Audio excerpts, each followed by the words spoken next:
EMRS के phase 2 ने अपने नोटिफिकेशन के आते से ही अपने एग्जाम पैटर्न को तो बदला ही बदला, साथ में एक बहुत ही बड़े रूल को चेंज किया और उस रूल चेंज के कारण लाखों स्टूडेंट्स आज भी दुविधा में हैं।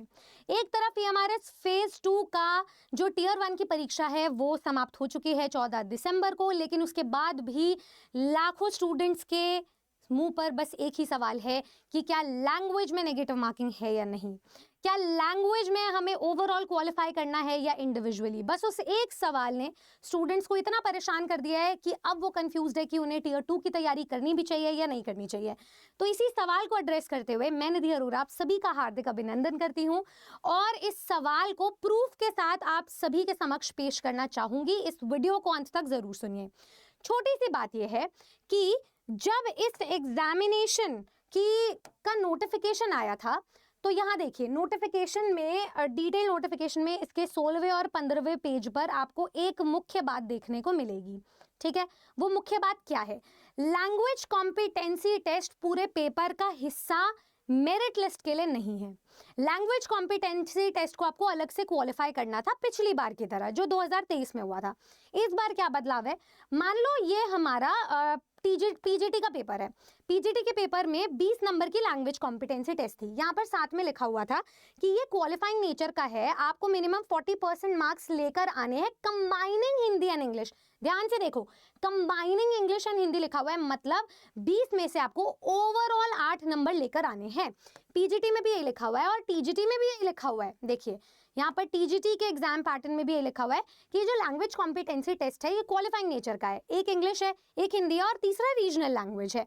तो यहाँ पर इंग्लिश, हिंदी और रीजनल लैंग्वेज पुट टुगेदर लिखा हुआ है। यहाँ पर आपको एक साथ मिलाकर के 40% मार्क्स लेकर आने हैं। पिछली बार लाखों स्टूडेंट्स इस कारण फेल हो गए थे क्योंकि वो इंडिविजुअली लैंग्वेज में स्कोर नहीं कर पाए थे। इस बार पुट टुगेदर लिखा है।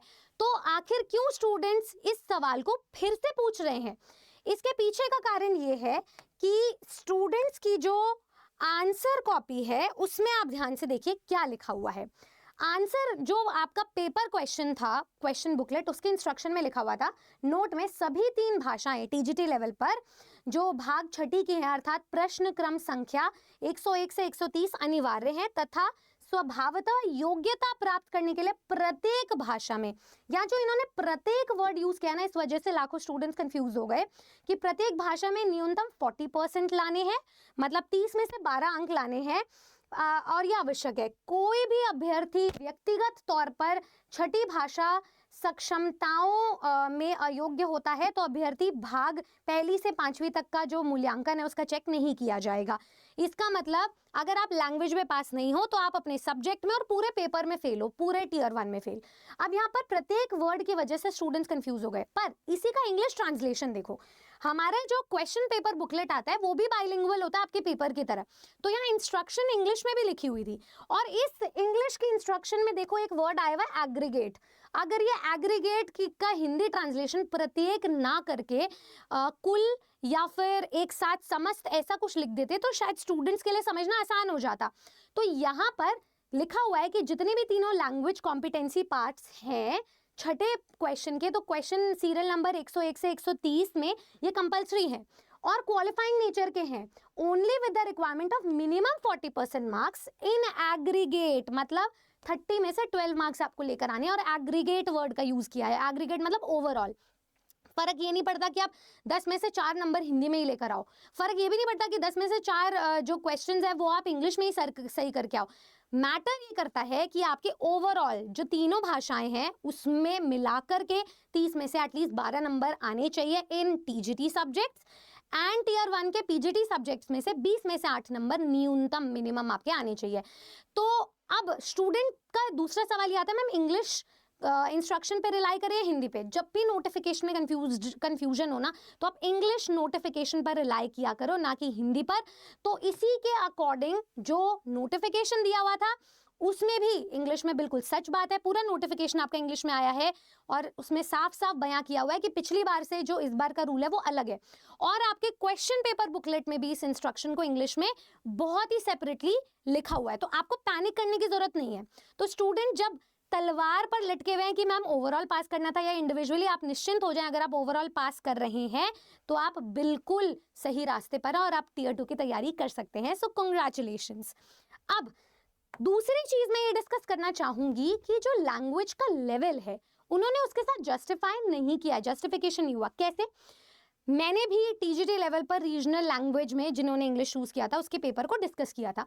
जब नोटिफिकेशन आया तो ये लिखा हुआ था कि जब आप रीजनल लैंग्वेज ऑप्ट करते हो तो हिंदी या इंग्लिश में से कोई एक ऑप्ट भी कर सकते हो।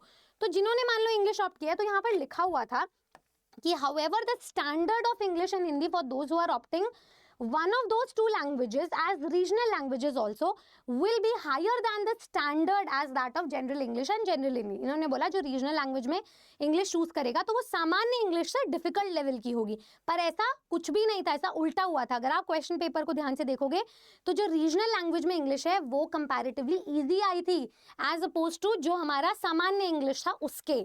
तो इस चीज का आपको ख्याल रखना है कि इन्होंने लेवल के साथ जस्टिफाई नहीं किया है, पर हाँ पेपर का कंक्लूजन ये है कि आपको ओवरऑल पास करना है। तो मैं आपको 2-3 ओवरव्यू कर देती हूँ चीजों का कि पूरे पेपर में नेगेटिव मार्किंग तो है ही 1/3, ठीक है, 0.33 आपका डिडक्ट होगा। अगर आप एक से ज्यादा OMR में क्वेश्चन को दाखन करके आते हो तो भी आपके नंबर कटेंगे 1/3।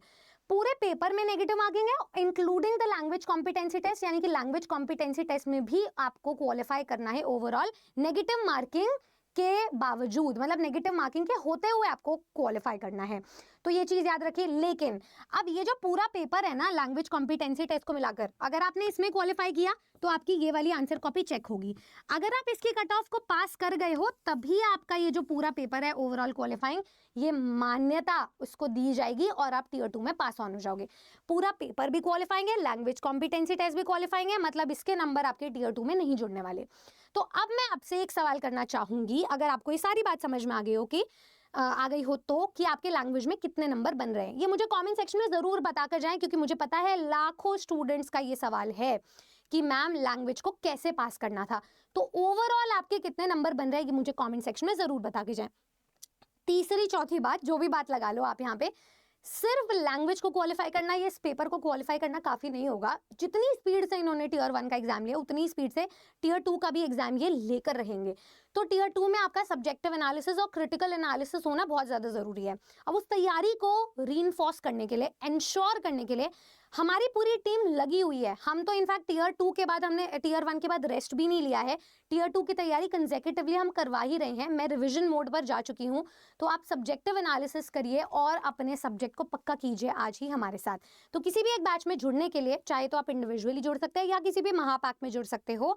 आपको तैयारी करनी है तो आप नीचे दिए गए नंबर पर फौरन कॉल कीजिए और अपनी तैयारी को पक्का कीजिए। अगर आप मेरी आंसर की चेक करोगे, रिजल्ट एनालिसिस चेक करोगे, तो आपको टॉप पर इंग्लिश विद निधि अरोरा मिलेगा कि अगर किसी के आंसर की को एनालाइज करना है और डिस्क्रिप्टिव नॉलेज देखनी है कि कितना अच्छे से एक्सप्लेन किया हुआ है, तो आपको वो निधि अरोरा के साथ मिलेगा 2023 में भी और 2025 में भी। और सिर्फ अपनी बात नहीं कर रही हूँ, पूरी टीचर्स अड्डा 24/7 टीम इसी मोटो से आपको पढ़ा रही है कि सिर्फ तुक्के मारना काफी नहीं होगा, सिर्फ MCQ पास करना काफी नहीं है, डिटेल्ड एनालिसिस लो और सब्जेक्ट नॉलेज को पक्का करो, तभी आप ट्राइबल स्कूल्स के एक काबिल टीचर बन पाएंगे। ठीक है, चलिए मैं आशा करूंगी कि आप लोग फटाफट से हमारे बैचेस में एनरोल कर लोगे, because I anticipate and I look forward to seeing each one of you in our upcoming batches. Thank you so much everybody. Subscribe कर लीजिए टीचर्स अड्डा 24/7 को, और इसके अलावा कोई और लैंग्वेज के अराउंड, पेपर के अराउंड क्वेरी रह गई हो तो जरूर एड्रेस करके बताना।